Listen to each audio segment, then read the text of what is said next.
Michael, I've read some of your work, and it is fascinating. You've written that your focus is on making technology safer for kids. What are the types of attributes you think that are missing that would make it safer for kids to participate online? Well, first of all, thank you so much for hosting this panel. Thank you, Chairman Ferguson. This is a critical discussion, and normally I like to say hi to my friends in the audience, but I can't see any of you because of the lights up there. But I know you're there, so hello. Thanks for joining us. It's hard actually to improve on what Dawn just said. I will echo and second all of her recommendations. I think the one thing that I would add is that we have to kind of take a big picture view of what the politics of bringing safety are.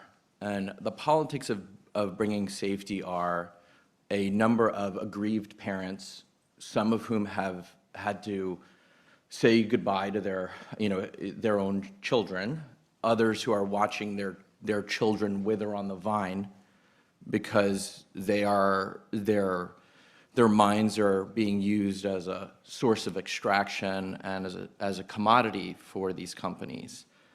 And rather than being children that are living free, instead they're an exploitable resource for big tech. And so what we are dealing with is a politics in where it's parents up against a behemoth, unlike anything we've ever confronted in terms of corporate scope and power in the history of the world. And so these parents are a huge source of energy for all of the policies and political maneuvers that we will need to undertake going ahead. That's why my colleagues and I and our friends out here in the audience have had so much success on the state level, passing in Utah and Texas the App Store Accountability Act, or requiring age verification for social media platforms or age verification for pornography. It was always parents that were moving things forward. They were calling their state representative. We need that exact same thing here on a congressional level. Parents need to be front and center in this battle. Now, I think Chairman Ferguson's model of the state bolstering the hand of parents is exactly what we're looking for. The state the state needs to empower parents, go alongside parents, give them the tools that they need to be parents. And if we can accomplish that, if we can keep that grand vision, and if we can keep that energy, then I think that we will succeed. And I also think, it's worth remembering all of the specific policy proposals that Dawn already mentioned. Again, I second all of those.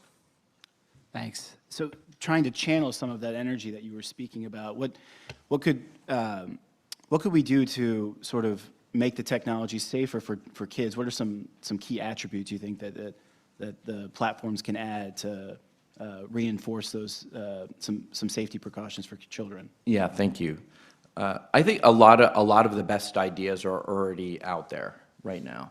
The Kids Online Safety Act. The fundamental value of the Kids Online Safety Act is the duty of care. It's to require these companies to have responsibility for their products.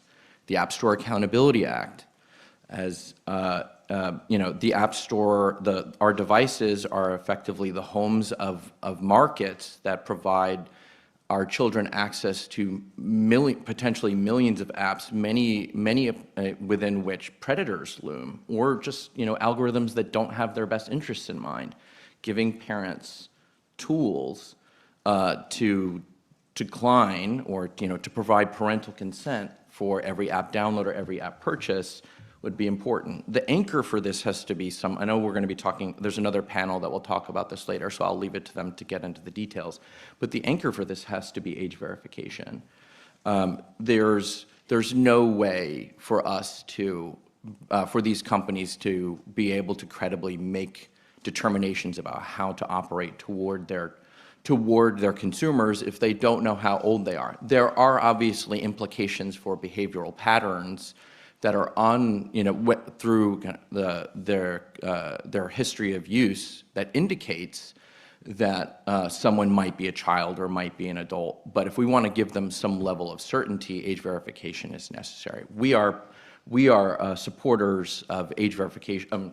I have been supporters of age verification on the platform level, but of late I've worked with Dawn and others here on App Store level age verification. App Store level age verification is a kind of a seamless approach to signaling to these various platforms how old a child is. And then lastly, I would just say serious enforcement. When there is a company that is allowing predatory behavior to operate through its systems, then it's incumbent upon lawmakers to provide the FTC and other administrations here with enforcement powers that can actually make this a very serious problem for them. Yep. So basically make it too risky for them